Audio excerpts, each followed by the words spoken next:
morning, friends. This is your tough-loving friend, Carnivore Kratos.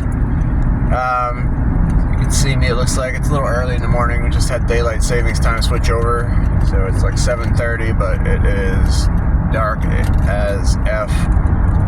Not really dark, but I wanted to make this video because I don't always just want to get on the vegans, but it does involve vegans, but it kind of involves everybody because there's this common misconception. What really put the idea in my head for this is I'm seeing these stories about vegans. I think there was a vegan in Australia who was banned for having animals for 3 years because they put their dogs on a plant-based diet, and they suffered terribly from malnutrition. One of them had to be put down, the other was rehomed.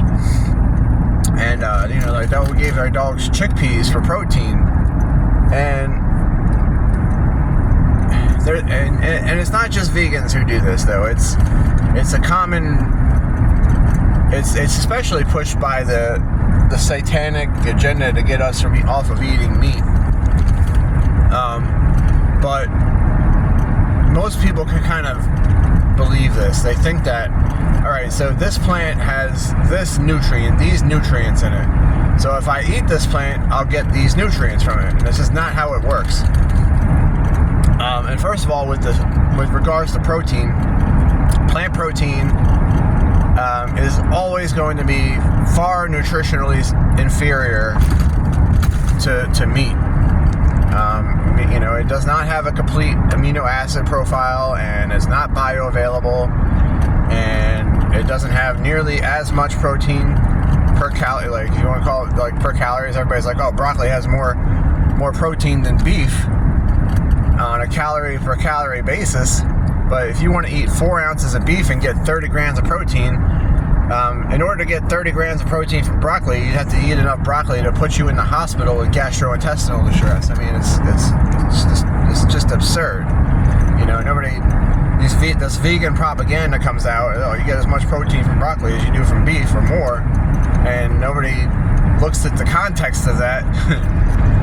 First of all, it's not bioavailable. Second of all, it's not complete protein. And third of all, you can't eat enough broccoli to equal a 4 ounce serving of beef. You can't really eat enough broccoli. You'd be sick.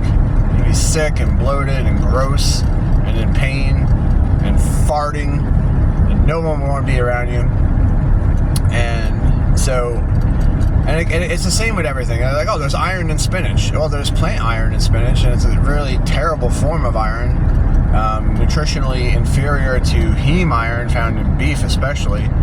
There's vitamin A in sweet potatoes, or it's not vitamin A, it's beta carotene or carotenoids.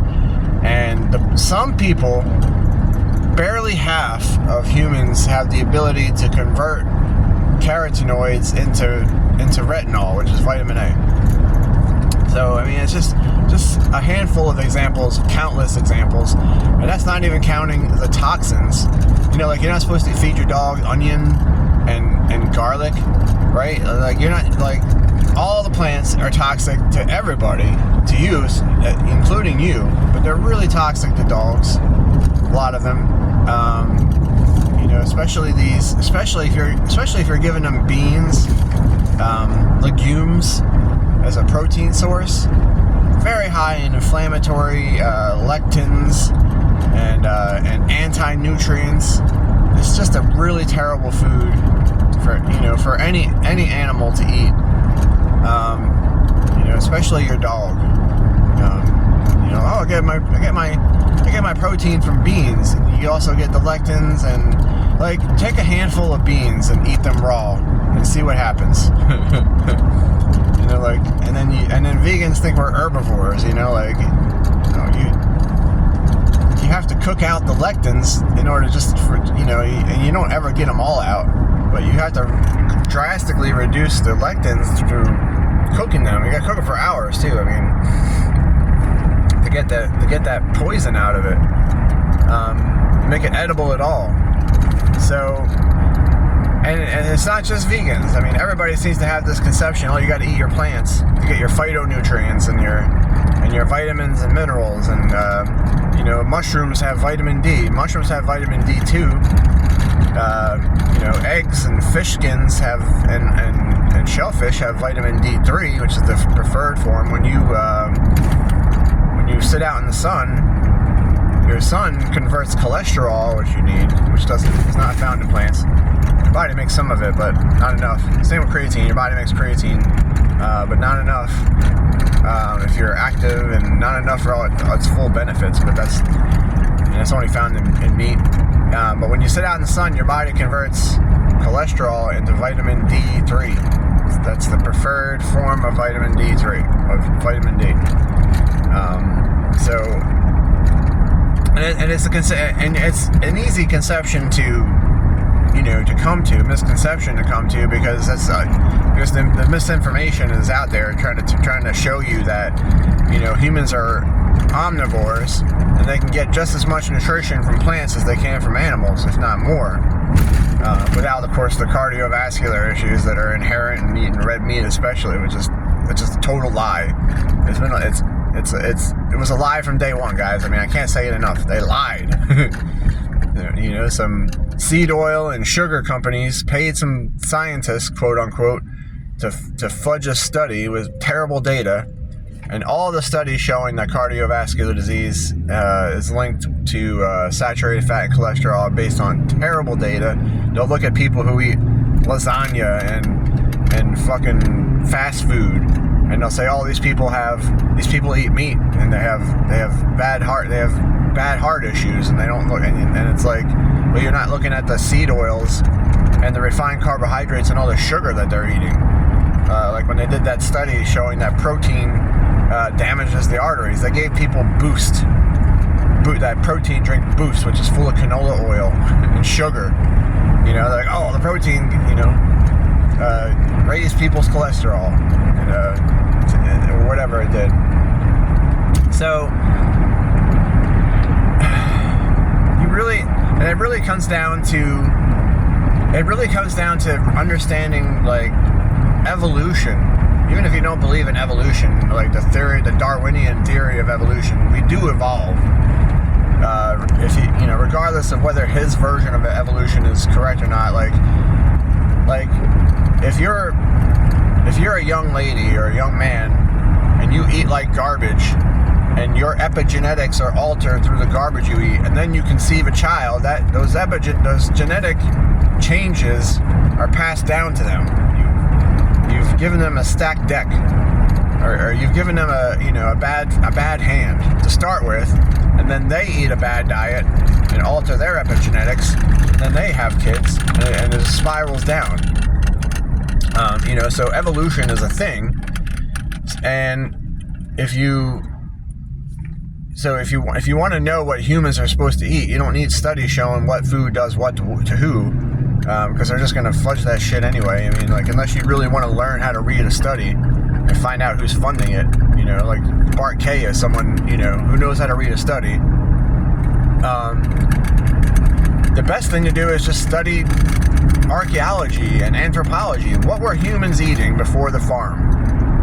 Because all of the plant foods that they want you to eat now are not found in nature. Not a single thing on the grocery store shelf is found in nature. It's all been altered by man and mass-produced on the farm. You walk out into nature, you will not find anything to eat plant-based. Anything. 99.9% of it is so inedible to humans that it will make them very sick or kill them. There might be some seasonal times when you can find some berries, or some, if you're lucky, some mushrooms. Every time I see a mushroom that looks like it's somewhat edible, I take a picture of it and put it on Facebook. They're like, nope, that's poisonous. Because there's a lot of, like chicken of the woods or whatever. There's mushrooms that kind of look like chicken of the woods, but it ain't. It's poisonous. Lots of stuff like that. So you look at anthropology. What did humans evolve? What is our ancestral diet? Guys, our ancestral diet is meat. Meat. because that's the only thing that there is out in nature that's not toxic to us, and it's nutritionally dense, and I gotta make this turn here. It's it's calorically and nutritionally dense, and that's the only thing there is to eat. If you go out into the wilderness and you're vegan, you're gonna die. You're gonna die. You cannot survive in the wild on plant-based diet. You can't. I challenge you. Go out a week. Go out for 3 days and see if you're not starving after 9 missed meals. Because it's just nothing out there. And that's oh, humans are herbivores. No, you're not. No, you're not. You're not. And nutrition is, and nutrients, food is not food. It just isn't. So, so everybody has to get with that. And everybody, the simple fact of the matter is I don't care who gets butthurt over this, but the less plants you eat, the more optimal your health will be. It's I'll take you to freaking court and win with that argument. Easily. So, anyway, I'm at work. That's a long talk and drive. I got here pretty quick, actually. I can't believe I got here in 11 minutes. So I moved further away from work from where I was living. So, anyway, that's my talk for today. I love you guys. Eat meat, eat red meat, eat copious amounts of it, eat the fatty stuff. Get the 80-20 ground beef, 85-15 ground beef. Eat bacon, eat butter, eat all you want. It is good for you. It is only bad for you when you mix it with carbohydrates, especially the refined carbs, sugar, and the seed oils. And really, if you just get rid of the refined carbs, seed oils, and sugars, your health will be transformed right there. I mean, you're not going to be fully optimal, but you will be transformed, because that's where I started. That's where I started. I started out paleo, where I was only eating whole foods, and I lost 60 pounds in 8 months, and I went from a dying old man in my late 30s to a freaking machine, and I've only gotten better. And I'm still getting better. I've been carnivore for like 14 months now, and I'm still improving. I'm still getting stronger. I'm still feeling better. I'm still moving better. I'm a fireman.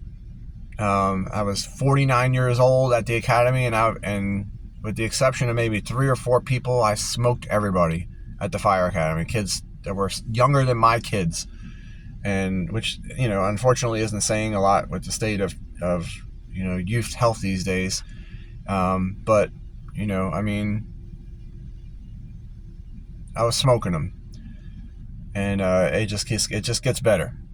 And the only question you really have to ask yourself is, do you want to be healthy? Do you want to break your addiction? Because you don't have a weight problem, you have an addiction problem.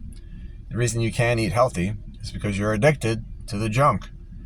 And it's as addictive, if not more, than heroin or cocaine or any street drug. And I think really when you, I'm getting off topic here, but I think really when you start to look at it like drugs instead of food, because that's what it is, it's drugs that's marketed as food. That's why you can't get it wrapped around your head like, oh, like nobody says, oh, it doesn't hurt to have some heroin every once in a while. But you think it doesn't hurt to have, a box pizza every once in a while, or Doritos every once in a while, or a donut every once in a while, and you don't even know what's in the ingredients.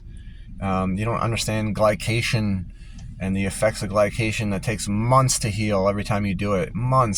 Like many months, maybe over a year to heal. You're like, oh, I can just eat it in moderation. No, you can't. So anyway, food is not food, guys. You gotta eat the whole foods. You gotta eat what you're supposed to eat. You gotta eat meat. You gotta eat meat, eggs, butter, fish. That's what humans are designed to eat, physiologically and biologically. There ain't no way around it. I wish it was different. No, I don't, because plants feel pain too. Anyway, love you guys.